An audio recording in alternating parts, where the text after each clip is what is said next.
하나님 말씀 요한계시록 1장 9절부터 20절까지 말씀을 같이 봉독을 했습니다. 우리 이 말씀 가지고 죽어본 적 있는 사람이라고 하는 제목으로 우리 말씀을 증거하겠습니다. 요한계시록에 대해서 우리가 조금 더 이제 개괄적으로 좀 이야기를 해보자면, 요한계시록은 역사에 주목을 하고 있어요. 그래서 현실 세계에 주목을 하고 있죠. 우리가 요한계시록을 접할 때 계속해서 오해하는 부분이죠. 요한계시록은 역사에 주목하는 것이 아니라 요한계시록은 탈역사, 저 세상을 자꾸 이야기한다 이렇게 생각을 하는데 전혀 그렇지 않습니다. 요한복음은 역사에 주목을 하고 있고 그리고 현실 세계에 주목을 하고 있습니다. 그래서 요한계시록을 보면은 우리 현실 세계 역사를 보면은 지금도 우리가 매일같이 경험하는 거지만 폭력적이잖아요. 이 역사가, 이 세상이 굉장히 폭력적입니다. 그래서 이 폭력적으로 점철된 어떤 역사가 종식을 하고 대한세계죠. 이 폭력이 더 이상 없는 그러한 세상, 우리가 하나님 나라라고 표현을 하기도 합니다만 그런 세계가 시작을 한다는 꿈, 그러한 희망을 가진 그런 책입니다. 그리고 약자들의 해방, 구원을 위한 예배와 저항의 책, 이렇게 표현을 할 수도 있고요. 그리고 그 당시로 돌아가면 어떤 로마 제국이라든지 또 로마 제국이 강요하는 헛된 것들, 그 우상이라 그러죠. 그런 우상 숭배에 대한 비폭력적인 항거, 투쟁, 그것을 격려하는 책이라고 볼 수가 있습니다. 그래서 이 세상에는 위험이 굉장히 많고 폭력적이잖아요. 그러한 세상에서 벗어나는, 또는 그러한 세상을 전복시키는 그러한 아름다운 인생을 꿈꾸는 책, 그것이 바로 요한계시록이죠. 실제로 1942년도에 우리 한국에도 이런 일이 일어났어요. 뭐냐면 일본 제국이 한국인들에게 요한계시록을 읽지 못하도록 금지령을 내린 적이 있습니다. 왜냐하면은 어떤 신사참배, 그때 1942년도면 이제 더 악랄하게 한국을 침탈해서 문화 정책을 썼죠. 그래서 완전히 모든 정신부터 모든 것까지 다 일제화 시키려고 했던 그런 시대인데, 그때 일본 제국이 한국인들에게 요한계시록을 읽지 못하게 했죠. 왜냐하면 신사참배라든지 아니면 일본 제국주의의 체제에 대한 그 저항을 요한계시록이 고무하고 또 독립에 대한 희망과 꿈, 이런 것을 이렇게 강화시켜주는 책이었다는 것을 이들도 알고 있었습니다. 그래서 요한계시록 읽지 말아라, 그런 포고령을 내릴 정도였죠. 요한계시록을 우리가 보면서 이 주목해서 봐야 될 건 뭐냐면 우리의 삶의 현실입니다. 그러니까 요한계시록이 그 당시의 삶의 현실, 역사에 주목을 했던 것이죠. 그래서 이 세상 굉장히 폭력적인데 이 폭력을 어떻게 없애지? 굉장히 고민이 많았다는 거예요. 똑같이 우리도 우리의 삶의 현실에서 발생하고 있는 위험이 무엇일까? 폭력이 무엇일까? 그런 것에 대해서 우리가 관심을 당연히 가져야겠죠. 대개 위험이라고 하는 것은 이제 숨어 있어서 사람들이 잘 발견하지 못합니다. 그러니까 당연히 이제 숨어 있으니까 사람들이 그 위험에 빠져서 죽겠죠. 또는 그거의 희생자가 되겠죠. 그리고 폭력이라는 것도 대개 이제 구조적으로 시스템화되어 있어가지고 구조적으로 숨어 있기 때문에 저항하기가 힘들고 또 저항하더라도 잘 바뀌지가 않습니다. 그래서 사람들은 반복적으로 폭력의 희생자가 되거나 또 너무 폭력을 너무나 많이 당하고 삶 속에서, 그리고 또 저항을 좀 하죠. 그래도 폭력을 당하면 저항을 합니다. 그런데 아무리 저항을 해도 이게 잘 바뀌지를 않으니까 이제 무기력해집니다. 무기력해지고 그냥 절망에 빠지고 말죠. 요한계시록을 볼 때 가장 중요한 것은 뭐냐면, 그래서 이 저자가 자기 시대의 위험과 폭력을 어떻게 인식을 하고 있고 또 그것을 극복하기 위해서 이 요한이 어떻게 신앙적으로 주장을 하고 있는지 그것을 살펴보는 것이 너무나 중요하죠. 그래서 그러한 작업을 통해서 우리가 반드시 우리 사회, 지금 21세기에 지금 살아가고 있는 우리 사회에 숨어있는 그 폭력이 무엇일까, 그 위험이 무엇일까, 그것을 발견을 하고 그것에 희생된 자들이 있습니다. 그 희생된 자들을 위로를 하고, 그리고 더 이상 그러한 아픔이 발생하지 않도록 하려면 어떻게 해야 될까라고 하는 그러한 지혜를 주님께 간구하고, 그리고 우리가 거기에 저항하고 그것을 또 개혁해 나가겠죠. 그런 힘을 얻는 것, 그것이 바로 요한계시록을 읽을 때 우리가 가져야 되는 그런 마음이겠죠. 요한계시록은 묵시라 그랬어요. 묵시라고 하는 이 문학 장르는 이 고난받는 약자들에게 희망과 위로를 주기 위해서 저술된 그 저항 문학이라고 합니다. 저항 문학. 대개 사람들이 이 저항이다 이런 말 하면 싫어해요. 왜냐하면은 이 저항이라고 하는 것은 그만큼 우리가 가스라이팅 당한 거죠, 사실은.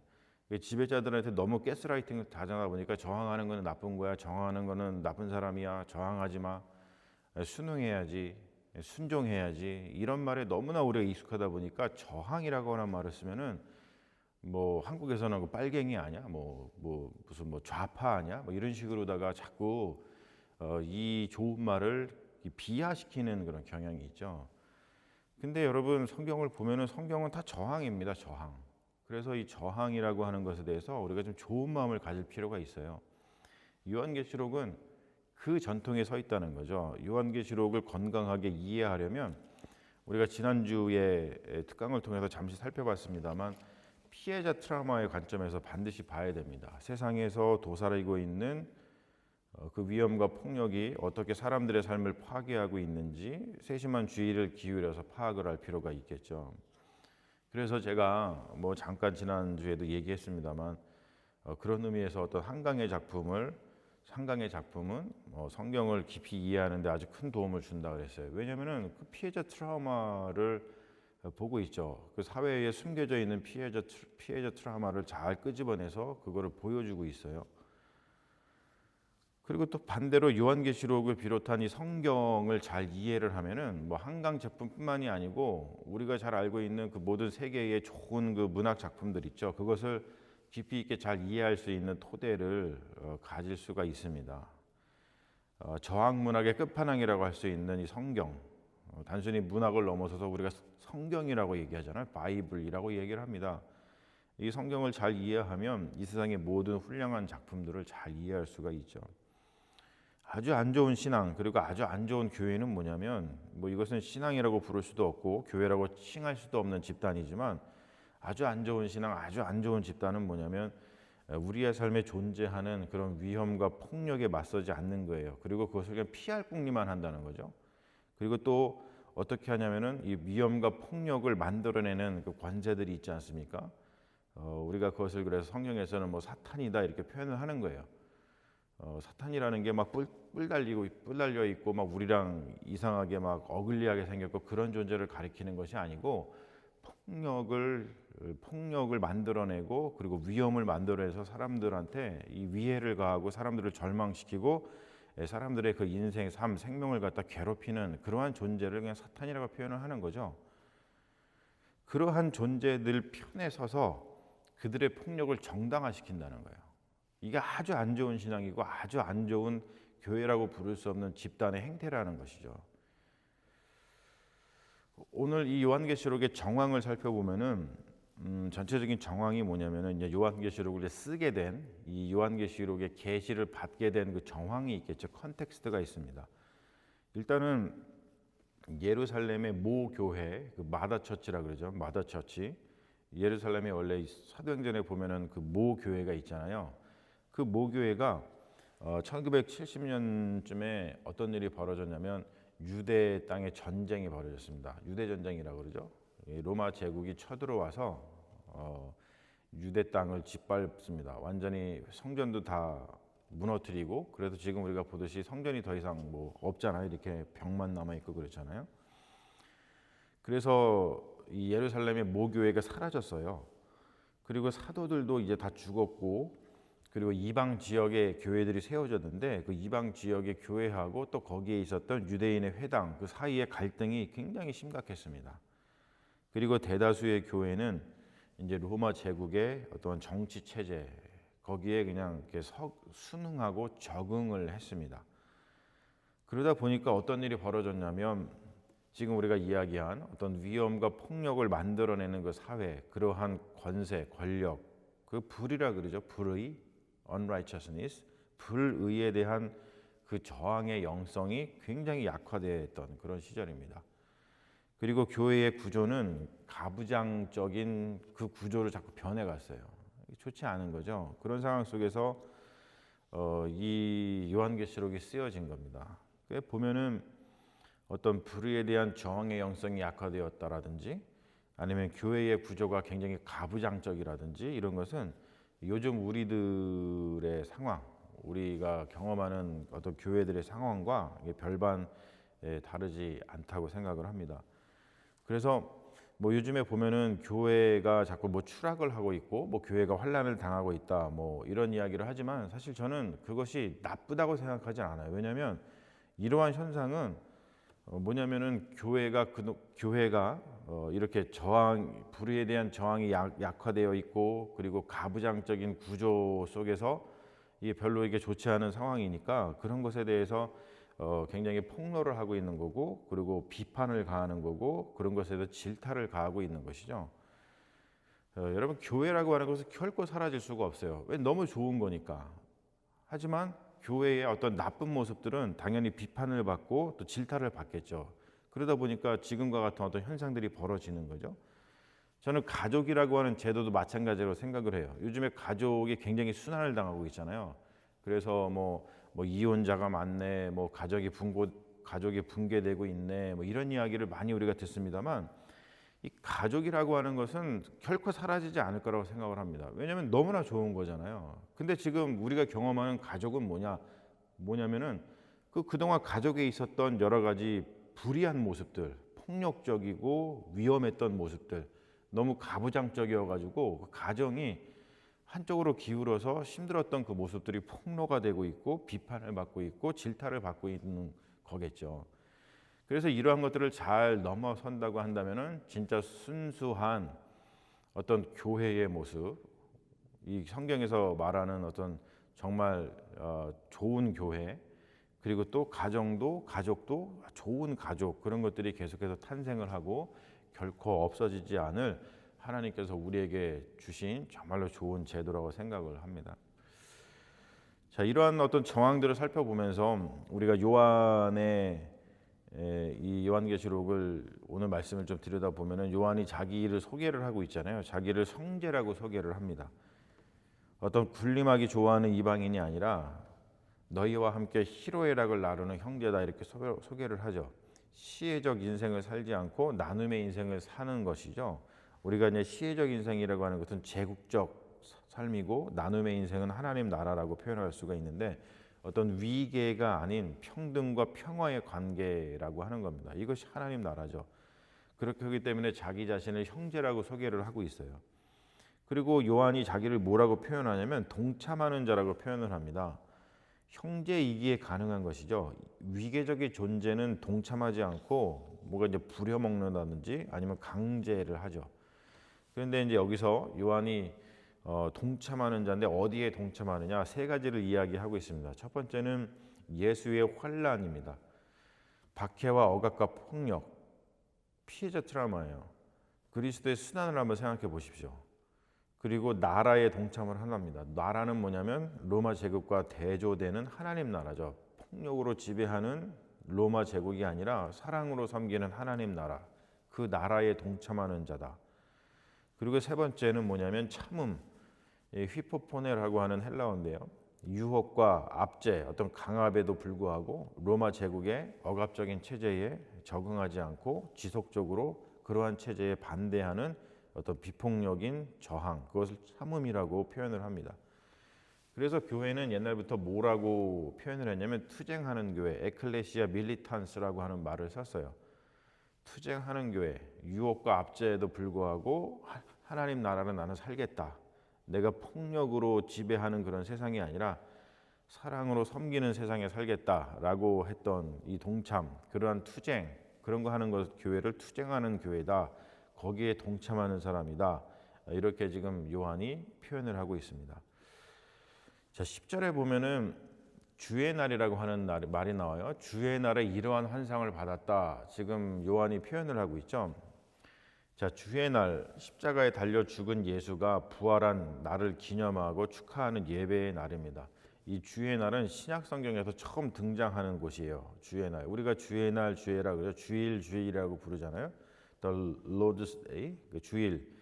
그래서 주일이라고 부르는 것은 이미 여기에 신앙 고백이 들어가 있는 거예요. 우리가 일요일, 썬데이라고 부르지 않고 The Lord's Day, 주일, 주님의 날, 주의 날 이렇게 부르는 거, 주일이라고 부르는 거는 그 부르는 자는 예수 그리스도에 대한 신앙을 고백하고 있는 거예요. 그래서 여러분 우리가 주일이라고 하는 것은 이미 그 용어에 우리의 신앙의 고백이 들어가 있다라는 것을 알 수 있죠. 이 주의 날, 주일이라고 하는 것은 디다케, 초대교회의 교육 문서인데 성경으로 채택은 되지 않았지만 이 초대교회 이 교인들을 이 그리스도 신앙으로 교육시키는데 정말로 중요했던 디다케라고 하는 문서가 있습니다. 거기에도 나오는데 뭐라고 나오냐면 주의 날에 함께 모일 때 떡을 떼고 죄를 고백한 후에 감사를 돌려라 이렇게 표현이 되어 있어요. 자, 여기서 떡을 떼는 것은 성만찬을 의미를 하겠죠. 우리가 성만찬을 예배 시간에 이렇게 좀 예식으로 형식적으로 하지만 사실 우리가 예배 끝나고 나서 같이 밥 먹는 주일 친교 있죠. 그것이 아주 실질적인 성만찬입니다. 밥상을 차리는 게 좀 힘들고 우리가 좀 부담스러워서 그렇지 사실 주일날 우리가 예배 끝나고 나서 먹는 주일 친교는 성만찬의 실질적인 실천이에요. 그래서 이러한 의미를 가지고서 주일에 교회에서 우리가 먹는 밥은 다른 곳에서 먹는 밥과 어떤 신학적인 차이를 우리가 둘 수 있는 것이죠. 물론 우리 그리스도인들은 맨날 밥을 먹으면서 이것이 성만찬이라고 생각을 할 수 있습니다. 성만찬을 먹으면서 우리가 우리의 삶은 예수 그리스도의 살과 피를 통해서 구원받았다라고 하는 그런 생각을 가지면 우리의 삶이 완전히 달라지겠죠. 그래서 이 주의 날이라고 하는 것은 우리 그리스도인들에게는 굉장히 중요한 그런 의미를 가지고 있는 것을 우리가 볼 수가 있습니다. 자, 그리고 오늘 말씀에서 볼 수 있는 것은 예수에 대한 신앙 고백입니다. 그 하나하나 다 그 비유로다가 이렇게 나와 있기 때문에 예수님이 어떠한 분인지에 대해서 비유로다가 지금 표현을 하고 있잖아요. 일단 보면은 주의 날에 나팔 소리 같은 큰 음성이 들렸다라고 나와요. 7교회에 편지를 보내라 이런 음성이 들렸다 그러는데 나팔 소리 같은 큰 음성은 뭐냐면 거부할 수 없는 그 주님의 어떤 권위, 음성 이것을 이야기하죠. 7 금촛대는 7교회들을 이야기를 하고 그리고 거기에 보면은 인자 같은 이라고 하는 말이 있습니다. 인자 같은 이 천상의 예수 신학적으로 고양된 예수를 고백을 하고 있어요.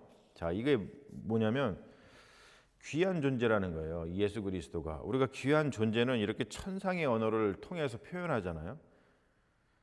실제로 우리 인간들도 사랑에 빠지면 상대방이 지상의 존재로 보이지 않고 천상의 존재로 보이잖아요. 그래서 뭐 예쁘다, 뭐 아름답다, 그리고 이 바라보는 눈빛이 막 달라지고, 그리고 우리의 언어가 천상적인 언어, 막 시적인 언어 이런 걸로 막 바뀌죠. 문제는 이제 그것이 이제 오래가지 못해서 그런 건데 실제로 그렇잖아요. 사랑에 빠지면은 이렇게 됩니다. 그러니까 이 인자 같은 이라고 하는 것은 예수 그리스도가 얼마나 귀한 존재인지를 천상의 예수라는 것을 표현을 하고 있습니다. 굉장히 아름다운 용어죠. 인자 같은 이라고 하는 말은 다니엘서에서 온 겁니다. 이 유대 묵시문학에서 인자라고 하는 것은 의인, 택한 자, 우리가 잘 아는 메시아 이런 것하고 동일한 뜻을 가진 그러한 용어인데 인자는 메시아적 대리자로서 심판자, 구원자, 해방자 그리고 함께 싸우는 투사 그런 활동을 합니다. 그래서 인자는 보면은 굉장히 어떤 정치적인 이미지와 인물인 것을 우리가 볼 수가 있어요. 그러한 인자가 어떤 일을 하고 있는 거냐면 오늘 말씀 보면 여러 가지 폭력 때문에 고통받고 있는 교회들과 함께 계시다라고 합니다. 이게 금촛대, 7 금촛대를 거니신다 그러죠. 여러분 어때요? 7 금촛대를 거니시는 인자 같으니 이 말을 들었을 때 우리가 이 말을 들었을 때 별로 감동이 없을 거예요 아마. 왜 그러냐면은 우리가 진짜로 지금 여기 요한계시록에 등장하고 있는 7 교회 또는 7 교회의 성도들처럼 고통 가운데 있지 않기 때문에 그렇습니다. 실제로 고통당하고 있는 교회, 실제로 고통당하고 있는 사람들에게 이게 얼마나 큰 위로가 되는 말씀인지 몰라요. 이 말씀이 얼마나 위로가 되는 말씀인지는 실제로 폭력의 고통 가운데 처해 보면 절실하게 알게 됩니다. 자, 예수에 대한 묘사는 다니엘서에서 묘사되고 있는 거룩한 하나님의 모습을 차용하는 거예요. 지금 오늘 말씀에 보면 예수가 이러한 모습을 하고 있고 이렇게 되고 있고 뭘 띠를 띠고 있고 막 이런 거 있죠. 이것은 다니엘서에 보면은 하나님을 묘사할 때 쓴 말입니다. 자, 그 말은 뭐예요? 그 말은 요한이 하고 싶은 말은 뭡니까? 예수의 신적인 권위, 그 모습을 표현하는 겁니다. 예수는 쉽게 얘기해서 하나님이시다, 이런 표현을 하고 싶은 거겠죠. 그래서 사실 이러한 성경의 내용을 바탕으로 삼위일체 교리가 발전된 겁니다. 특별히 성부 하나님과 성자 예수 그리스도의 그 동일 본질을 이야기할 때 호모우시우스라 그러죠. 그것을 이야기할 때 이러한 말씀을 다 들어서 쓰는 것이죠. 그래서 우리가 이렇게 고백하잖아요. 예수는 주님이시다, 예수는 하나님이시다, 이렇게 고백을 합니다. 자, 예수님께서 18절에 보면은 자기소개를 하고 있어요. 뭐라고 자기소개를 하시냐면은 곧 살아있는 자라, 내가 전에 죽었었노라, 볼지어다 이제 세세토록 살아있어 사망과 음부의 열쇠를 가졌노라. 자기를 이렇게 소개를 하고 계십니다. 자, 이 말이 엄청나게 제가 위로되는 말이라 그랬어요. 정말로 위로되는 말입니다. 자, 폭력에 억울하게 희생당한 사람들의 소망이 뭐겠어요, 여러분? 여러분 주변에 혹시 정말 너무나 큰 폭력을 당해가지고 어려웠던 사람들, 또는 뭐 우리 부모님 세대는 굉장히 힘들었잖아요. 뭐 일제 시대를 겪으시고 다 6.25 전쟁을 겪으시다가 살아가면서 엄청난 그 희생과 폭력 이런 걸 많이 당하셨는데, 지금도 우리 시대에 폭력을 당해서 그 억울한 사람들이 굉장히 많이 있죠. 그렇게 희생당한 사람들의 소망은 뭐냐면 당연합니다. 사망과 음부의 문이 열려서 억울하게 죽은 자들이 다시 살아나는 거겠죠. 그것을 신원이라고 합니다. 신원. 하는 주님께서 신원해 주신다라고 하네요.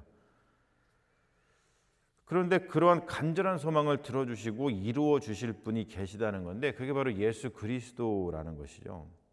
시편 9편 13절에 보면 이런 말씀이 있어요. 여호와여 내게 은혜를 베푸소서, 나를 사망의 문에서 일으키시는 주여, 나를 미워하는 자에게서 받은 나의 고통을 보소서. 주님께서 자기를 어떻게 소개를 하시냐면 나는 죽어본 적 있는 사람이야, 이렇게 표현합니다. 나는 죽어본 적 있는 사람이야. 그런데 지금은 살아서 사망과 음부는 죽은 자들이 머물러 있다고 생각하는 곳이었죠. 성경 시대에. 사망과 음부의 그 열쇠를 지니신 분이라고 소개를 합니다. 그분이 바로 예수 그리스도시라 그래요. 자, 여러분 제가 읽어본 책 중에 그 가장 멋진 책은 플라톤 책이었어요. 플라톤 책. 여러분 시간이 되시면 플라톤 책을 한번 읽어보세요. 한국어로다가 그 번역을 해놨어요. 그리고 읽기 쉽게 그 편집을 해놔서 좋습니다. 옛날에는 읽기 힘들고 읽으려면 영어본 막 읽고 그랬어야 되는데 다 그것을 번역을 해놨죠. 지금은. 플라톤 책을 읽으면요, 여러분 상상을 초월하는 이야기들을 해요. 이게 벌써 뭐 플라톤 시대 막 엄청나 오래된 거잖아요. 막 2,500년 전 얘기 아니에요? 우리가 생각할 수 없는 상상의 나래를 펼칩니다. 플라톤 책을 보면은 야, 이렇게 생각했구나 옛날 사람들. 그리고 이러한 생각이 지금도 지배를 하고 있죠, 우리들을. 그래서 플라톤 책을 읽으면서 제가 생각하는 건 뭐냐면, 야, 정말 훌륭한 이야기꾼이다. 제가 이걸 좀 우스꽝스럽게 표현을 해요. 어디 가서 이야기를 할 때면. 뭐냐면 어떻게 표현하냐면 플라톤은 가장 심한 뻥장군이다, 이렇게 표현을 합니다. 그런데 플라톤조차도 그 책을 읽어보면 죽은 자가 부활했다 이런 얘기 하지 않습니다. 그런 상상을 하지 않아요. 차라리 우리가 저 세상에 있었었는데 여기에 와서 영혼이 여기에 갇혔다가 다시 그걸로 돌아가는 거야, 이런 어떤 이중세계를 이야기하면서 그러한 절차가 무엇인가 이런 것들을 이야기하는데 굉장히 재미있습니다. 그런데 우리가 보는 이 성경, 신약 성경은 정말로 플라톤보다도 더 황당한 이야기를 하는 거예요. 상상을 초월하는 그런 이야기를 넘어서서 사실 기절초풍할 이야기를 하는 겁니다. 지금 우리가 여러분 하도 많이 들어가지고 죽었는데 다시 살아났다, 부활의 이야기, 예수 뭐 이런 얘기를 하도 많이 들어가지고 이야기를 들으면 황당하지도 않고 기절초풍하지도 않고 그냥 아무런 감각이 없죠. 그런데 여러분 이것은 황당한 이야기를 넘어서서 정말 기절초풍할 그런 이야기라는 겁니다. 이 한많은 세상에서 말할 수 없는 고통 가운데 살아가는 사람들이 죽어본 적 있는 예수에 대한 이야기를 접했다고 생각을 해 보십시오. 여러분, 이 한많은 세상에서 말할 수 없는 고통 가운데서 살다가 죽은 사람들 또는 그런 죽은 사람들을 사랑하는 사람들이 살아있는 이 세상에서 소망은 단 한 가지겠죠. 이 고통을 좀 끝낼 수만 있다면.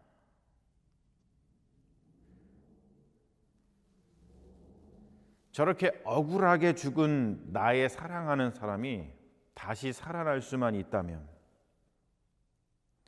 우리 마음의 모든 억울함과 모든 한이 한순간에 녹아내릴 거예요. 우리가 잘 아는 세월호 유가족 그런 분들 만나서 한번 이야기 나눠보십시오. 소망은 단 한 가지예요. 그때 그렇게 그냥 억울하게 죽은 우리 아이가 다시 살아나서 그래서 내가 그 손 한 번이라도 잡아봤으면 그런 소망을 합니다. 그런데 그 일을 해주실 수 있는 분이라는 거예요. 예수 그리스도께서. 여러분 이게 믿겨지세요? 그러한 것을 할 수 있는 예수 그리스도께서는 그러한 일을 하실 수 있는 분이라는 증언, 고백, 복음입니다. 여러분 이게 얼마나 기쁜 소식일까요? 얼마나 기쁜 소식일까요?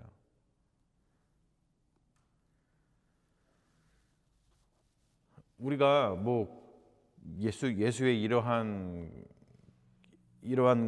예수의 복음을 우리가 가슴 깊이 느끼기 위해서는 깊은 절망과 깊은 고통 가운데 처해져야 된다, 폭력의 희생자가 돼야 된다 이런 말은 아니겠죠. 하지만 우리는 인생을 살아가면서 우리의 의도와 상관없이 이렇게 위험이 많고 폭력적인 세상에서 크고 작은 절망, 크고 작은 어려움, 크고 작은 한이 우리 마음속에 사실 쌓이죠. 사랑하는 여러분, 아무리 깊은 절망에 처해진다 하더라도 우리가 예수 그리스도와 함께라면 오늘 주님께서 말씀하시 두려워하지 말라라고 하는 것처럼 우리가 두렵지 않을 수 있습니다. 왜냐하면 그분이 바로 예수 그리스도께서 우리를 신원해 주시는 거예요. 신원. 우리의 그 억울한 우리의 인생, 그 억울한 너무나 이 애통한 그래서 눈을 그냥 제대로 감을 수조차 없는 그런 억울함들 그런 것들을 신원해 주시는 그런 분이시라는 것이죠. 사망과 음부의 열쇠를 가지고 계신 분입니다. 저는 이런 예수를 믿고 그리고 이러한 예수님을 정말로 좋아합니다. 그렇구나. 그렇기 때문에 내가 이 세상에 살아가면서 당하는 여러 가지 힘들고 어려운 일이 있다 할지라도 내가 절망하지 않을 수 있구나. 내가 기쁨 가운데 다시 희망을 가질 수 있구나. 이 마음속에 예수 그리스도의 이러한 은혜 그리고 예수 그리스도의 이러한 모습, 메시아라고 하는 이런 모습들 그리스도를 생각하면 정말 마음이 뿌듯해지죠. 저는 이런 예수 그리스도를 사랑합니다. 여러분들은 어떠신지 다시 한번 오늘 말씀을 통해서 예수가 어떠신 분이신지를 여러분 마음속에 품고 예수 안에서 희망을 갖고 소망을 갖고 이 세상 속에 살아가시면서 여러 가지 힘들고 어려운 일이 있다 할지라도 여러분 절망하지 마시고 예수와 함께 동행하며 예수 그리스도와 함께 복된 삶을 살아가시는 믿음의 자녀들이 되시기를 주님의 이름으로 축원합니다. 같이 기도하겠습니다. 사랑의 아버지 하나님, 오늘 귀한 말씀을 통해서 우리의 삶을 위로하여 주시고 그리고 우리가 요한계시록을 통해서 어떠한 것들을 봐야 하며 또 어떤 것들을 통해서 우리가 삶을 잘 살아가야 될지를 깨닫게 하시니 감사합니다. 정말로 우리 삶 속에 일어나고 있는 여러 가지 위험들 그리고 폭력들 그런 것들을 우리가 보면서 우리도 경험하고 또 우리가 살아가면서 어찌할 수 없는 그런 문제들 앞에서 아버지 하나님 이 시간 요한계시를 통해서 위로받습니다. 죽어본 적 있는 사람 예수 그리스도, 하지만 지금 살아계셔서 사망과 음부의 그 열쇠를 갖고 계신 그 예수 그리스도, 그렇기 때문에 우리가 이 세상에서 살아가면서 당하는 그 모든 일들, 그래서 우리의 마음이 힘들고 어렵고 억울하고 고통 가운데 있다 할지라도 그 모든 것을 신원해 주실 수 있는 분이 바로 예수 그리스도인 것을 다시 한번 고백하오니, 주여 예수 그리스도 붙들고 믿음의 삶을 살아가며 우리의 삶을 복되고 아름답게 세워가는 믿음의 자녀들 되게 하여 주시옵소서. 감사드리며 예수 그리스도의 이름으로 기도합니다. 아멘.